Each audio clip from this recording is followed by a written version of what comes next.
life is just a bunch of doors and all you can see is the first door. Or if you're in the next room, all you can see is the next door. And I'm always like, how do you know what door 14 looks like when you're stuck in the first room?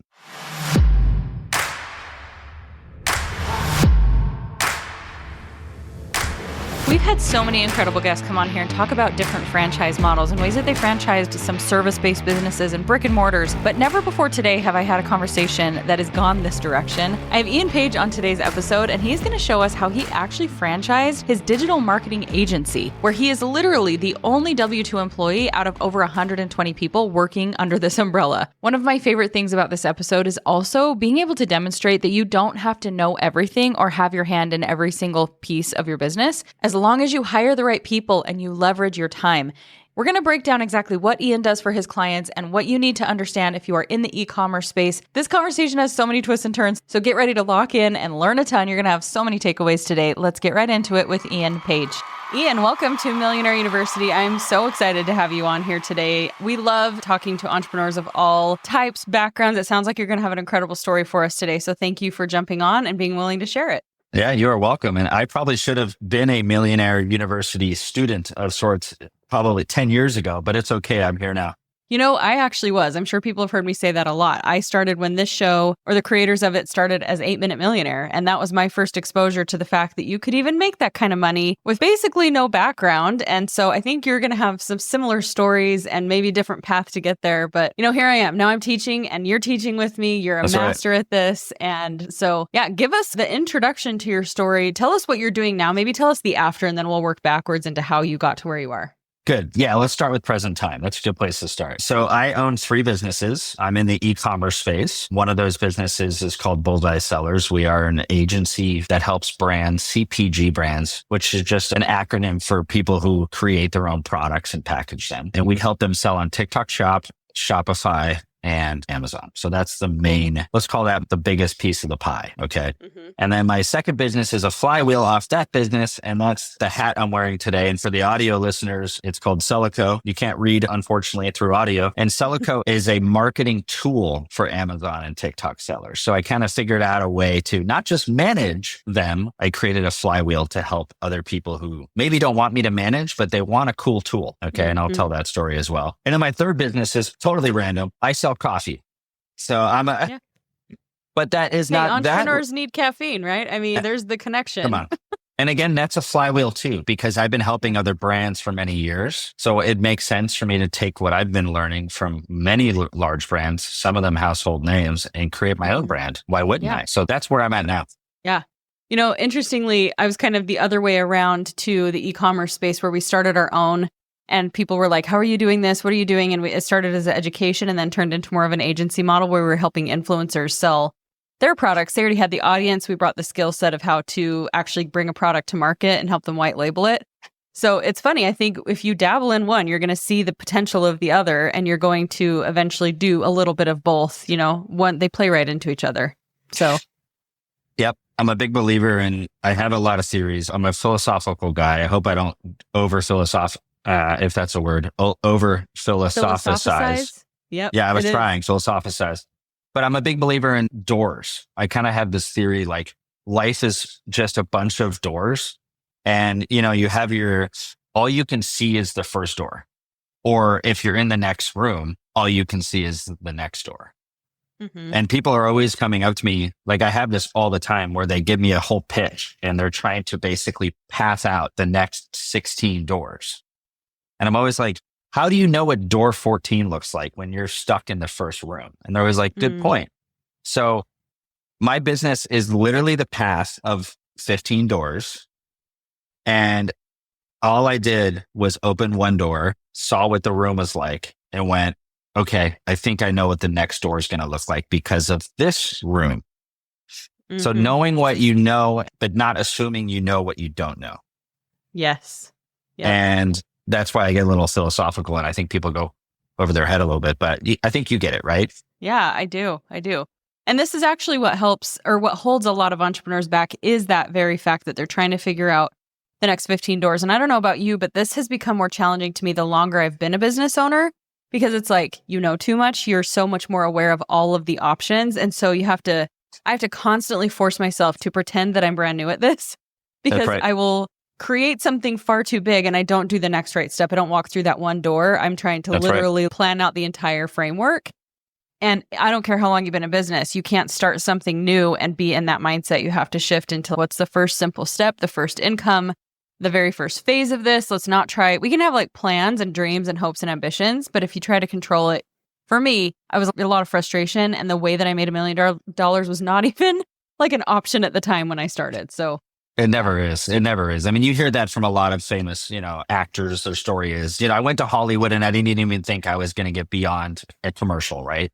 Mm-hmm. So it's the same thing. They kind of had that door and then the next door.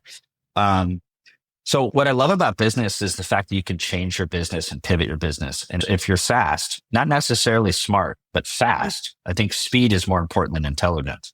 Then you can take a bad situation and make it better really quickly just by being decisive and fast. So my first thing was I started on Amazon as a seller.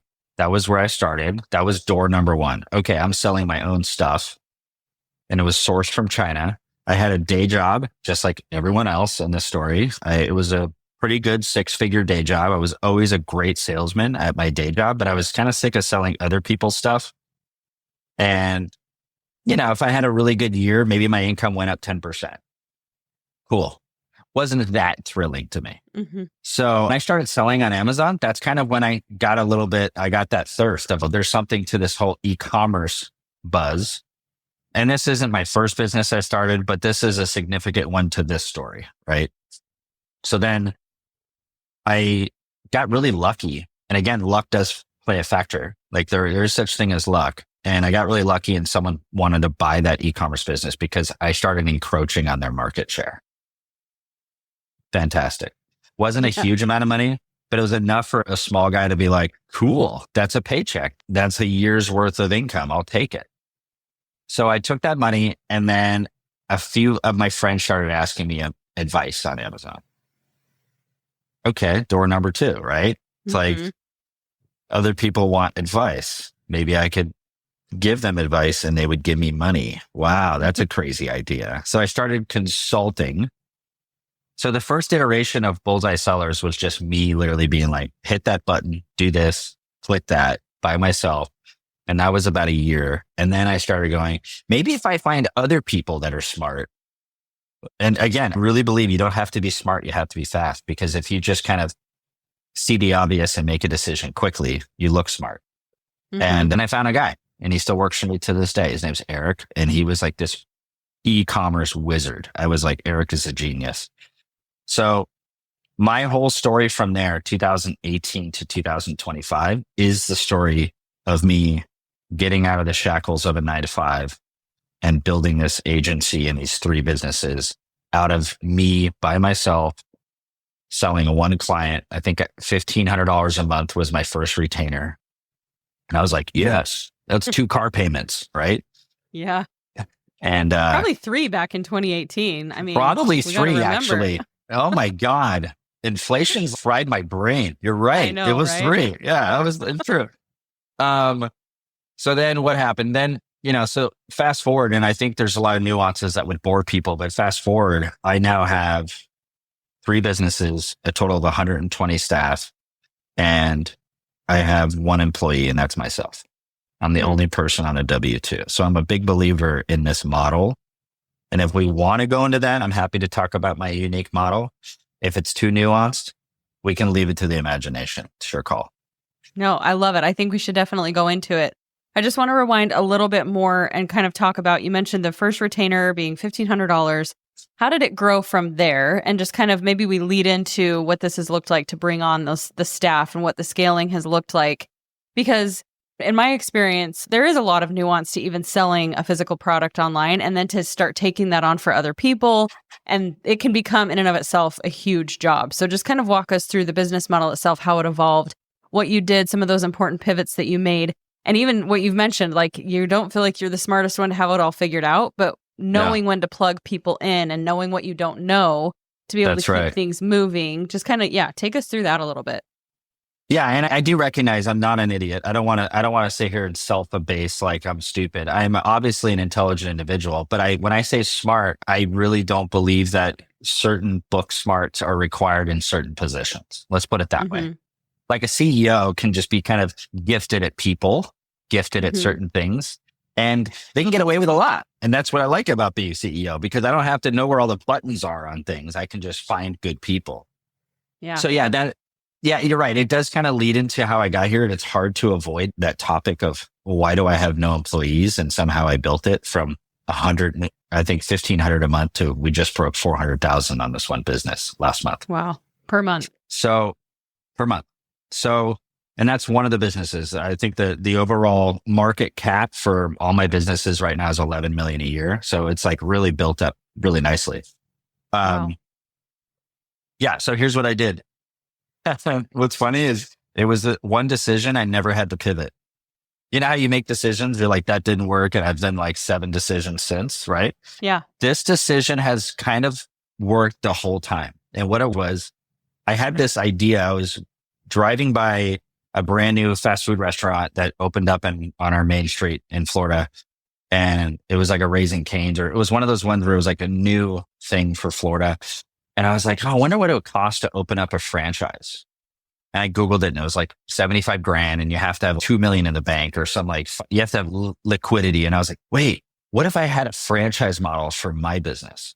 That's kind of weird, but what if I just found people that want to be entrepreneurial who are smart at Amazon or Shopify or TikTok or whatever, and I partner with them and got them on a franchise contract or something where they like worked under the brand, but they were their own business. Mm-hmm.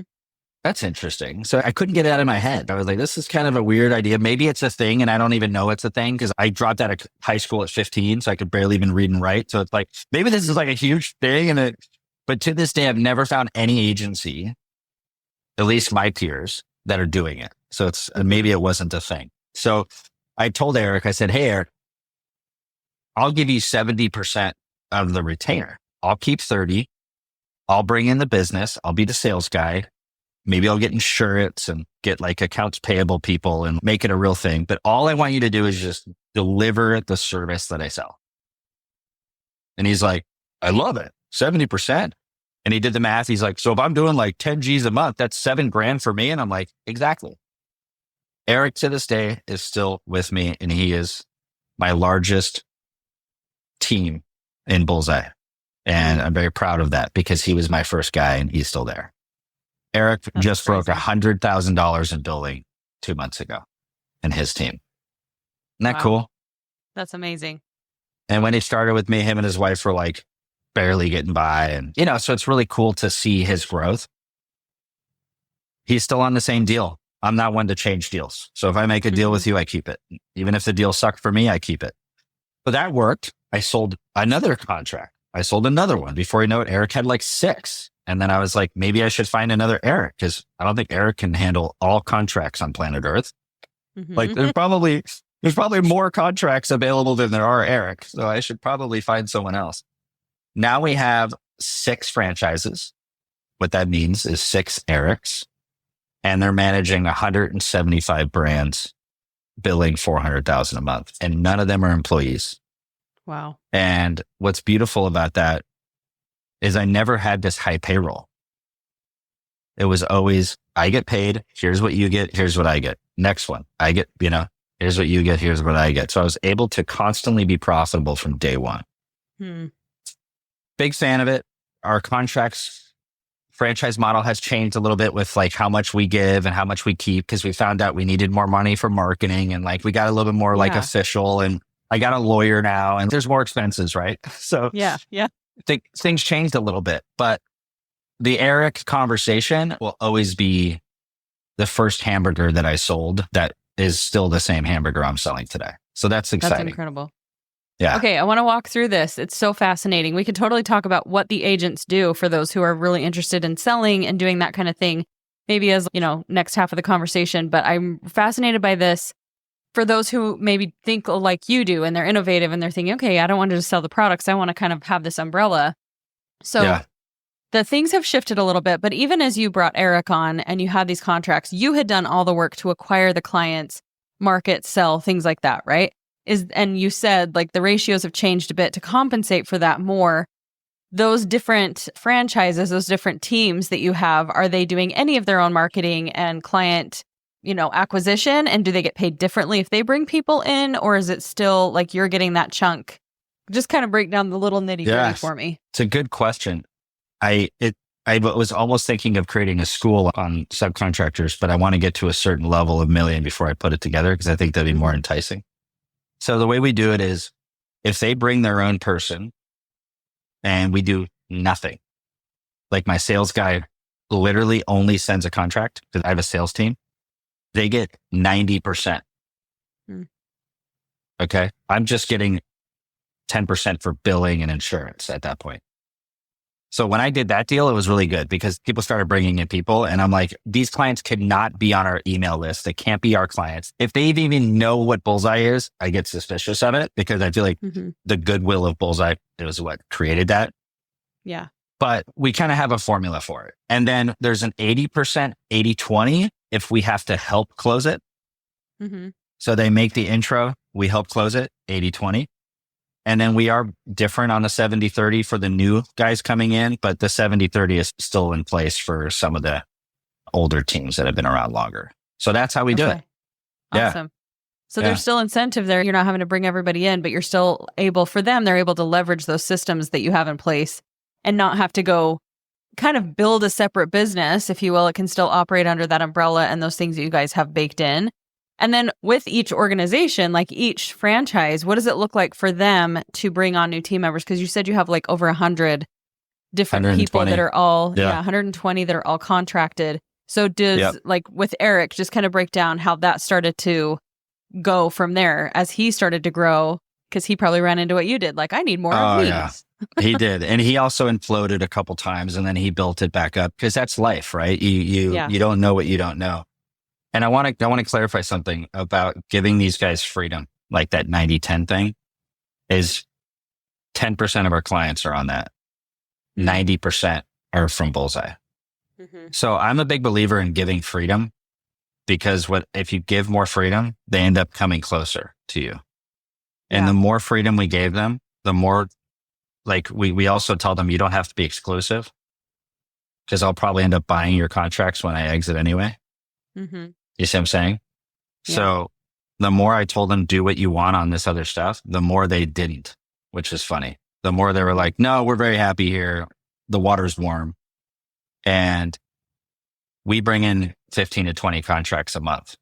So the corporate office is constantly doling out paychecks to these guys. So they're very happy. That's why I don't have 20 subs right now, because I want to keep the guys happy.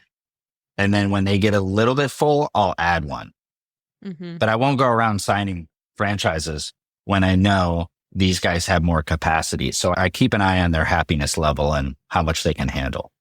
Yeah. So then, explain what this, are there subcontractors under those subcontractors that you kind of have like your frontline people? I'm trying not to compare it to like network marketing, but in a sense, like there's kind of that similarity in the model, right? Like you're bringing on people, the organization, how far down can that go to people kind of creating their own little franchises within the franchises? Yeah, I know. It's true. It's kind of funny. No one's done anything sub when it comes to, I think the way they do it, most of them do it with 6 to 20 people.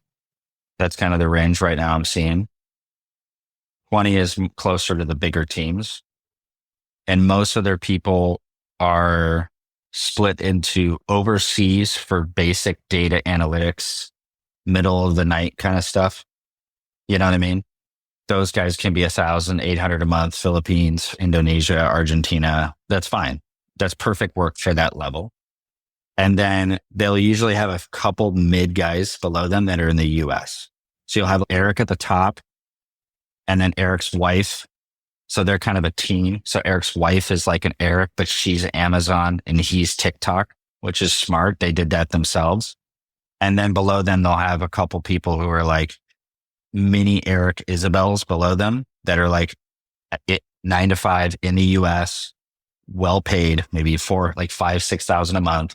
And then below that, you have all the worker bees that are getting all that extra stuff done that aren't customer facing. Because I do have a rule. I say I don't want any customer facing people that are not first language English, because all our customers are in America. I don't care their nationality. I don't care what they look like, but I need English to be the first language because it does lower the value of the service. Because I think, did you find this guy on Fiverr? You know what I'm saying? So we have to have that first language English as the customer facing, but under that, hire on all 4 corners of the planet. It's great. So that's how they're doing it. But again, I give them a lot of freedom. I really do. I focus on, don't lose clients, do a good job. I don't really care how you do it. I trust you. Very trusting. Yeah. You know? So you have those franchises, and then, I love that you broke that down. It makes sense. It's not that they're having multiple, like dozens of account managers. It's just the people. It's just kind of like its own little company in and of itself, but everybody's contracted. It's not a bunch of W-2 employees. So there's a little flexibility in there, and they're still under the umbrella of Bullseye. So again, for you, you're not having to worry about all of those added things that come with being a CEO and having 100 employees, 120 employees. And then even for you, another piece of the company, as you mentioned, you have a sales team. You have those other pieces that are kind of at the top of the umbrella with you that are more high management to be able to support sending clients to all of your franchises. That's right. And they're all subcontractors too. They're not profit shared, but they are commission-based subcontractors. I'm a big believer in 1099. I love people keeping as much of their money as possible.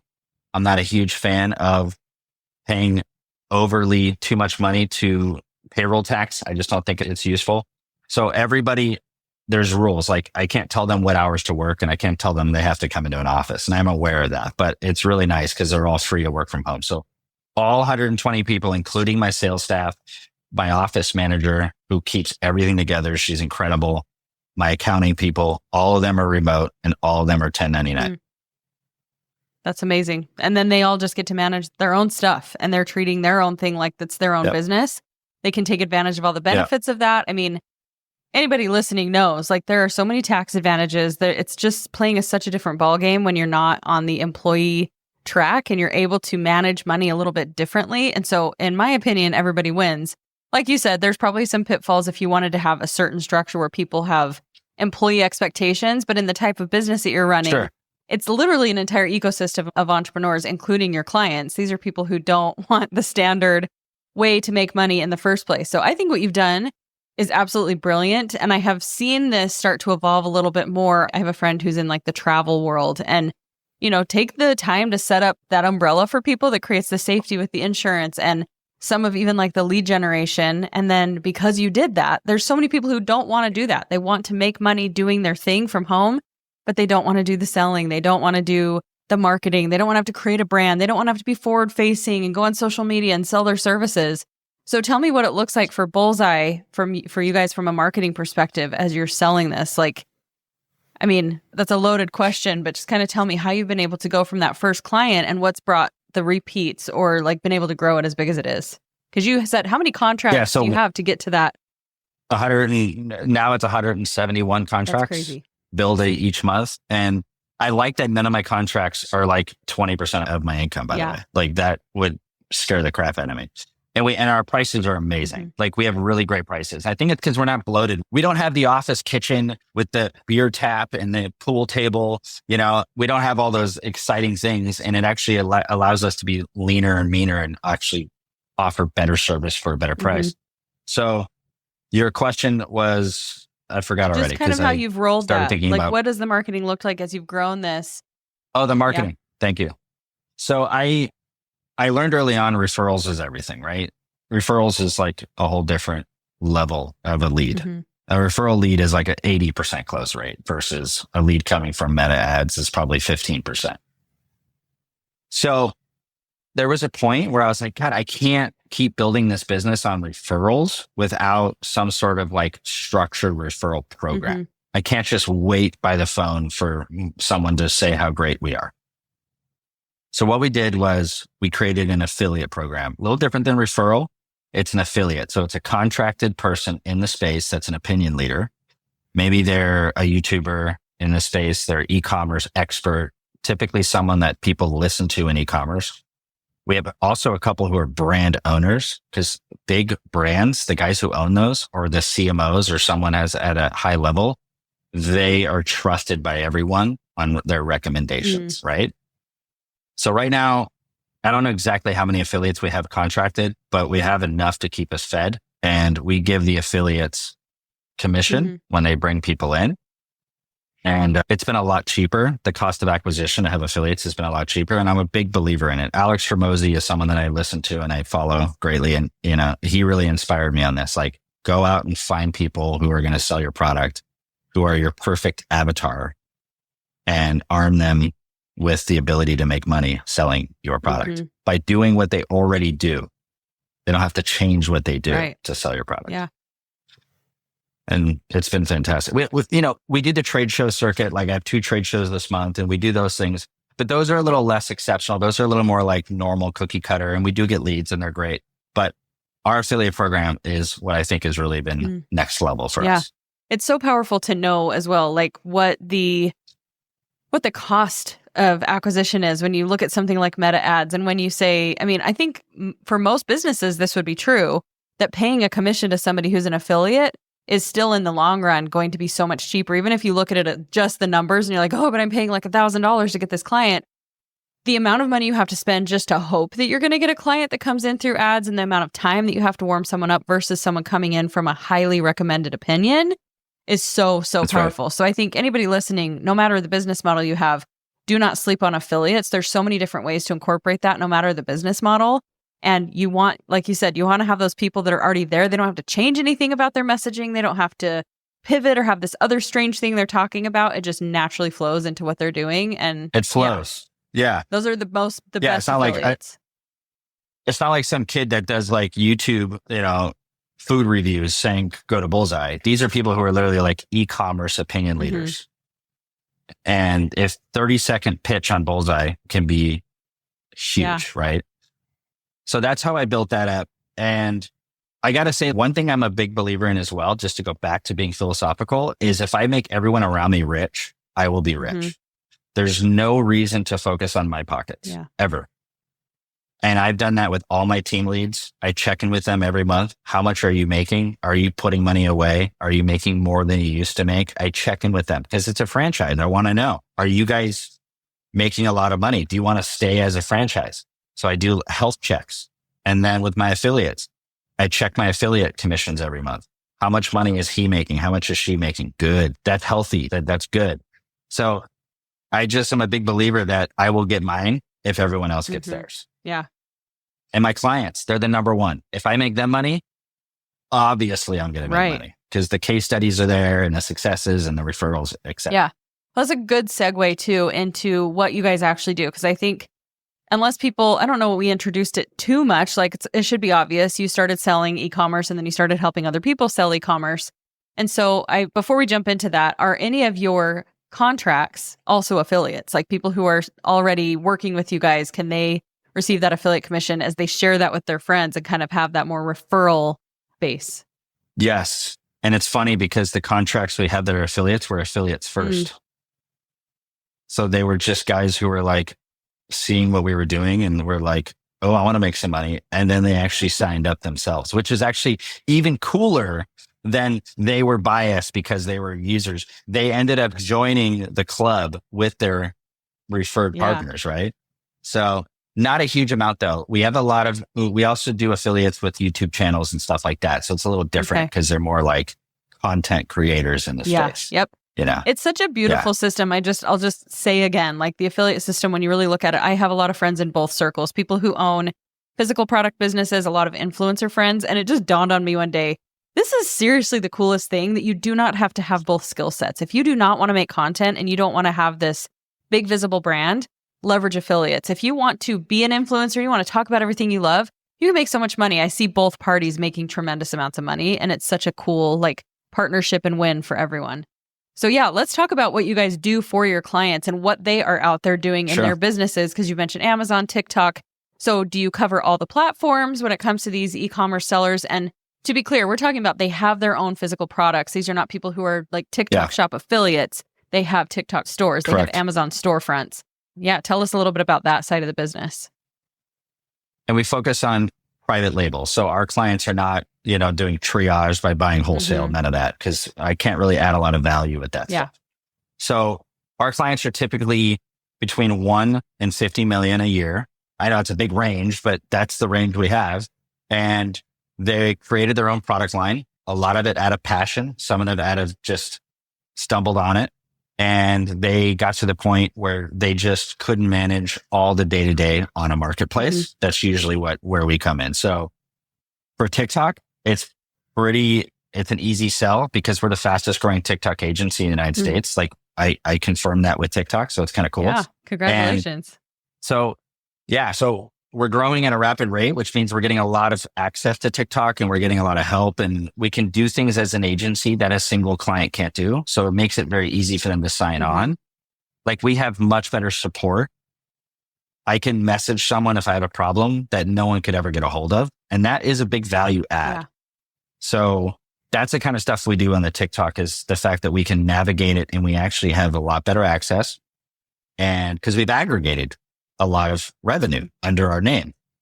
And TikTok's mainly affiliate building. That's what we do. We create miniature little affiliate armies for each brand. So let's say you have a skincare brand, and your avatar is like Gen Zs, and you're like, okay, I know the exact type of customer I have. We interview you when you onboard. We go, good. How do they look? What's their interests? Where do they typically live? How do they, I want to know everything about these girls. And then we go find affiliates that are exactly the same customer avatar. And we do deals with them, whether we have to pay them, commission only. It doesn't matter. Borrow, beg, steal, get a deal with these girls. And then we get them selling, we coach them. And then we just kind of build that army. And we have to do that every single account that signs on from scratch. Yeah. So it's like, people come on, they're like, I sell flashlights. I'm like, okay, next. People who like flashlights. Who's out there buying flashlights? What do they need them for? What's the unique value proposition for a flashlight right now in TikTok Shop? I'm like, I want to know the psyche of the guy who likes flashlights. Tell me a little bit about this guy. Is he a military guy? I want to know everything about this guy. Does he love God? Everything. Yes. So it's funny. It's just funny that it's like every time we get a new client, we have to start from scratch. Okay. Who buys like horticulture equipment and all these things? So that's what we do on the TikTok side. It's very exciting. And when we go viral, it's like the biggest dopamine hit of all time. Like when my clients go viral, I'm so happy I can scream, because it's like, oh my God, we did it. Like we planted a seed and now it's just like Jack and the Beanstalk. We woke up and it went all the way up, and it's like the best feeling in the world.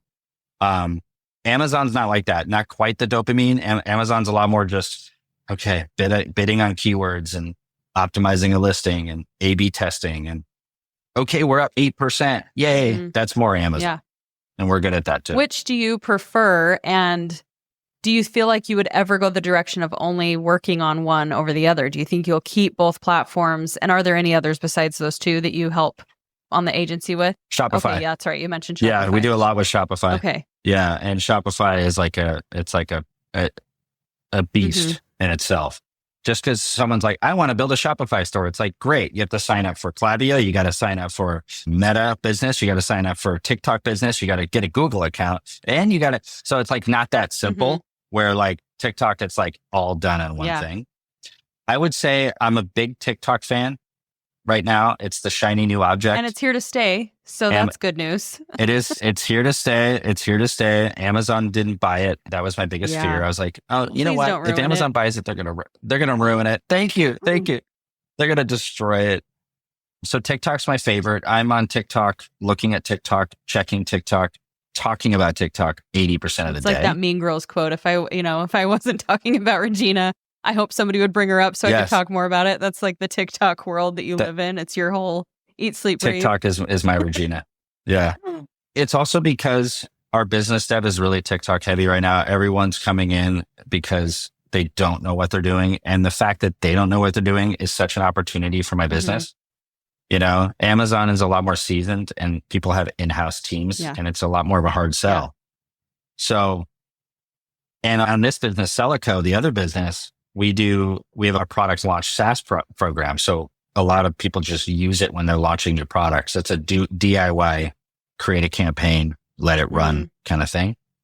And TikTok's our biggest leader in that too, running campaigns for TikTok. So everywhere I look, TikTok's paying my bills. I can't deny it. Okay. So I want to break this down more too, because you mentioned the biggest emphasis you put is finding those affiliates and really thinking about who's the main seller that we want promoting this product. Are you also doing anything by way of TikTok ads or campaigns and thinking about those interests and things to just sell direct to consumer, or not really as much? You kind of do it, but it's not really as worth or as, I guess, lucrative as having the affiliates. You can't do anything without affiliates. Because even the ads, right, are going to be, you're going to run the ads too. Even the ads. With the affiliate videos. Yeah. And guess what a bad affiliate video does? Nothing. It doesn't make money on ads. It doesn't make money on anything. You can't spend your way to make it good, right?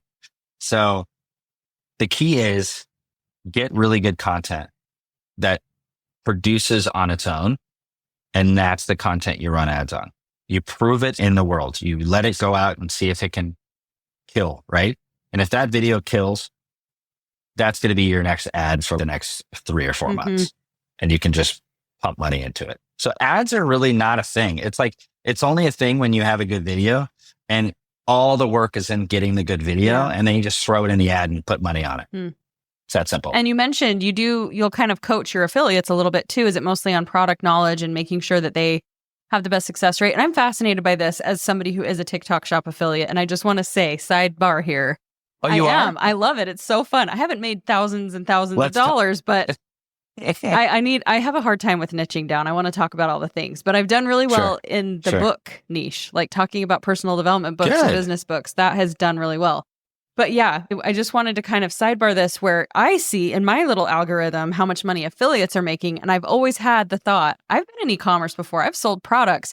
If the affiliates are making this kind of money, the product sellers are making crazy, crazy amounts of cash. So you know, I want to just kind of point that out for anybody considering that there's so much money to be made on a platform like this. It is still really new. There's a lot of opportunity there. And you mentioned a lot of your accounts are making 1 to 50 million. Are they coming in already being successful, or are you getting them to that point? And, you know, like where your guys' pricing is, where is somebody going to say, yes, that makes sense, I'm ready to scale? Or do you have resources and tools and things like that to help people even get started who are not at the $1 million mark yet? Really good question. And I'm super blunt with people when they come in. Do not even mess with TikTok if you're not selling $1 million a year or more on another marketplace. Don't. You will fail. You cannot afford it. It's too slow. It costs too much money to go viral. There's too many gambles. It's like, don't go into the high stakes poker room unless you got some cash to spend. Okay. TikTok is not for everyone, but there's a lot of clients out there who can afford it, who are 5 million and up is like the best. If you're at 5 million on between your D2C and Amazon, you can give me $100,000 marketing budget over the next 6 months and not bad enough. Like you're like, I got this. Then you can actually do something with it, because people can't be scrounging, trying to survive and get into the mode where they're actually profitable. They need to be there. And like you said, not bat an eye. And then you can make crazy magic happen with that kind of a budget. I also can't deal with the personality of a person who's struggling and broke. I can't deal with it. Neither can my team. They're going to get stressed. If someone's calling them every day going, where's my profit? Where's my profit? That's not a good relationship for both of us, right? Did you learn that the hard way? Like, did you have some clients? Yes, thank you. We all have to. Oh my God. Oh my God. Here's what happened. We got a big client early on and he never called us. And we were like, this is weird. Why isn't he calling us? And we're like, oh, because he's rich. Like literally that was the only reason. I was like, hold on. Oh yeah, he makes a lot of money. Like he just looks at the dashboard, sees that things are good, and that's all like, what else does he need to talk to us about? This guy's making tons of money. And then the next time we got a big client, never called us. Even though we had monthly calls and we did our stuff, he just never nagged us ever. So I realized the bigger the client, the easier the client, because the big guys, unless they're in these real stressful situations, like they're like dealing with a boardroom and they're like having financial issues and they're like a big company. We've had that, but it's rare. Most of the time, the company that can afford you is the right partner. The one that can't afford you is not the right partner. And it's going to be a tumultuous relationship. Yeah. So we qualify all of our clients coming in. We ask them, we don't ask for proof, but we kind of ask them for their simple financials. How much profit did you make last year? And I'm very honest. I'm like, you know what? Where you're at right now, I don't think it's a good idea for us to represent this brand on TikTok. Call us next year after you get to 2.5 or whatever that is. Then let's crush it. Right. And they're always so happy that I told them the truth. Yeah. Well, it's nice. Even, you look at it from the other perspective. You guys are fine. You're making really good money in your agency. So you're not having to take everyone. You're not having to be desperate for that clientele. And so you can be honest. Money, I had a guest on here like probably a year ago that said, being rich has given me the ability to make choices, and I never have to pressure, and I never have to like stress or convince anybody of anything because I don't really need them to say yes, So that's beneficial on both ends. It helps you guys succeed better. It helps you qualify the right people because you're not scrounging for every last client you can possibly get. You set that bar, and then you're able to do so much more. And I wish anyway, we're still learning these lessons in some of my businesses. And so am I. Yeah. I mean, money's tricky. Money can be so scary when you're an entrepreneur, but I think it takes some time, and it takes building that trust muscle of believing it will come, even if you say no to I hate to say bottom dwellers, but that's kind of what it is. So those people who are coming in. And it's an honesty muscle. I love your word, by the way. It's also the honesty muscle. Yeah. It's it essential. You have to work on that. Yeah. Yep. I do a lot of emotional intelligence coaching for entrepreneurs because there is so many decisions and mistakes that can be avoided if you're not led by that, by the fear, by the emotional overtake that happens in business. You have to be grounded, or you make way more mistakes and actually sabotage your well-being way more than if you just sat in the discomfort for a minute of letting somebody say no or saying no to someone else in order to preserve years and years of hard conversations. Yep. Okay, so if they're at that point, they've been selling on another marketplace, will you actually get people started on TikTok then? Do they already have to have gotten formed, or you'll actually bring them in, get their brand established on the platform? 9 out of 10 are nowhere on TikTok. Okay. I'm talking, we put in an application 6 months ago, like nowhere. Mm-hmm. Okay. And I'm always like, okay, let's go. So that's why we're good at what we do. And we're one of the only agencies that takes on international brands too, because there's some loops that they have to go through and legal stuff that we help them with to get on TikTok. So we really overgive when it comes to, and we don't charge extra for international. So we overgive to get someone on TikTok that would never be able to get on TikTok without us, basically. Yeah. And I don't use that leverage to charge more money at all. I'm like, whatever. I know it's like a week's worth of our time and I want to be a partner for years. Whatever. It's not a big deal. Let's do it. Kind of thing. Yeah. So most of them are in the cold start. TikTok calls it cold start. Okay. You got to prime that motor, put gas in it, start it. It takes a while to start. That's what it's like. And it's about 6 months to get someone from zero to like, okay, this is good. It takes about 6 months. Again, another reason people need to have money and not be anxiously waiting by the phone for the sales to roll in, right? Oh, that's good. No, I love this. I love the reality check of this because I think, I was kind of selling it really hard, like get on there, get on the platform, sell products. And I even sensed from early on, this is a lot more complex than creating an Amazon, FBA product. This is a lot of steps. I have a friend she already had an established brand, and getting on there, I was like, you have a lot of work ahead of you because you need to find affiliates. You've got to either decide you're going to be all in and be the brand and make content every single day and be your own affiliate, or you're going to have to do a lot of research and a lot of work to get connected with the right people. And you are in a very saturated place. A lot of people are selling what you sell. So yeah, I think it's a good reality check. There's money to be made there, but this is more for those who are already doing things. And it's good to know that your agency specializes in the lane that it does. It's been so fascinating to hear how you saw that opportunity. Nobody's franchising this more agency style business model and that you've been able to have success. I love that you've addressed how you're making the most when you make sure that your people are making the most. I think there's a lot more opportunities out there for people to set up things the way that you have. So I love the deep dive. We didn't deep dive into what you're doing with the clients as heavily, but I think what you shared with us has been the most impactful and really, really unique, a hot take on business. And we need to be thinking about those different things as the internet continues to evolve all of the ways that we make money. So thanks for peeling back the curtain. Yeah, welcome. And I think people can take what I've done and they could apply it to their local landscaping business or to whatever. If I didn't have Bullseye tomorrow, I would create another model exactly the same, selling maybe the same or maybe a different service. Maybe I would be like, okay, I want to create the number one plumbing business here in my town. So what I'm going to do is I'm going to find plumbers and I'm going to subcontract them and we're going to do the same thing all over again. It doesn't matter what business you do. The key thing is, here's the key thing here, back to my philosophical self. You don't have to have before you can do. And that's the thing that stops people. I need to go get an investor. I got to go do this. I need to go, even a college degree. That's becoming less popular now, right?